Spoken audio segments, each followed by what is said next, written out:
Oliver Queen is no longer the Green Arrow. During Thursday's episode of Arrow, Oliver, Stephen Amell, decidedly relinquished the role of Star City's savior, passing the torch to Diggle, David Ramsey, for two big reasons. First, a photo of Oliver as the Green Arrow had leaked, and though the photo ended up being fake, it probably wasn't going to be easy to navigate the FBI investigation while suiting up as the Emerald Archer. And second, Oliver's son William had expressed fear that his father could be killed by any number of bad guys, meaning he'd truly be orphaned. The question remains, has Oliver really given up his vigilante life? You sat down with Amell to get the scoop. Entertainment Weekly: Oliver actually gives up the mantle of being the Green Arrow. Game changer. Can you talk about how that might affect him moving forward? Does he still get the urge to go out there? Stephen Amell: that's been the cool thing about this season, is that he can't. You say him giving up the mantle is the game changer, but William is the game changer. The father-son dynamic can't get any stronger than that. For all of the things that Oliver's dad did wrong, and for all the things that we have since learned about him, Oliver still reveres him and holds him up to such a high standard, so that relationship is so important. I give it to Diggle. I don't give it to him with a heavy heart, I give it to him with a full heart. I give it to him expecting him to be able to handle it. I like the idea that I give it to him because the city needs a Green Arrow, right? The Green Arrow can be more than one person. The Green Arrow is a symbol, and his team is a symbol.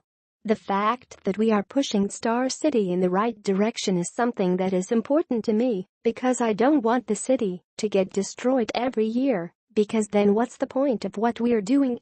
We're a team of vigilantes that are the definition of insanity, because we're just doing things over and over again and hoping for a different result. Obviously I don't know what's going on with Diggle, but I give it up, and there's not a lot of angst. It's been a very strange time for me on the show, because we're talking about going on 4 episodes now, where I'm really out of the mix, and that's been challenging for me, because I prep myself to work all the time, but we had, without getting into details, a storyline last year, where in the aftermath of Oliver being tortured by Chase, the big torture, making him reveal his animal instincts, and that he enjoyed killing at one point, the producers and I had a lot of back and forth after that about how long that should affect him, because in one iteration, he just jumped right back on the horse. I was like, well, if we don't follow the through line of it affecting him, then what was the point? What was the point of it happening if it doesn't have consequences? So I like that he's given the mantle to Diggle, and that's been the show since then. That, to me, is really cool. Realistically, do you see Oliver really never suiting up again? No. Look, I remember one season of 24, when Jack Bauer had been taken prisoner. Jack was in China. They're like, well, how long of the season is Jack going to be in China for? And the producers were like, he's landing like 6 minutes after it starts. The show is the show. Our show's the show, but that doesn't mean that we can't surprise people. If he suits back up again, it doesn't mean that all of a sudden it goes back to the status quo. Is Oliver prepared to take a step back as a leader, or is he still active with Team Arrow in certain ways? He's out. He's totally out. We have an instance where he has to hop back in, but it's not in the capacity that people would expect him to. It's in an episode called Reversal. He does have to hop back in, but other than the occasional visit, he's out. Because of his 10 years of experience, how do you think Oliver is a different leader this year? Is it more about offering advice? He gives some advice to Diggle, and a little bit with Felicity, but I can't remember the last. There have been major characters on the show that I have not interacted with for several episodes. It's really different. It's been an adjustment for me. Oliver and Felicity are on the road to reconciling. What can you tease of what their relationship looks like this season? It looks good.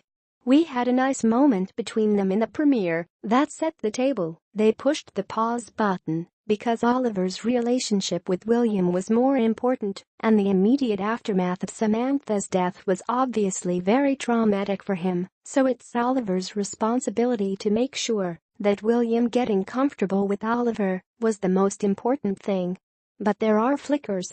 They're obviously in love with one another, but they just haven't pulled the trigger on the full-fledged back together let's go for it. Is there more trust there, after everything they've been through?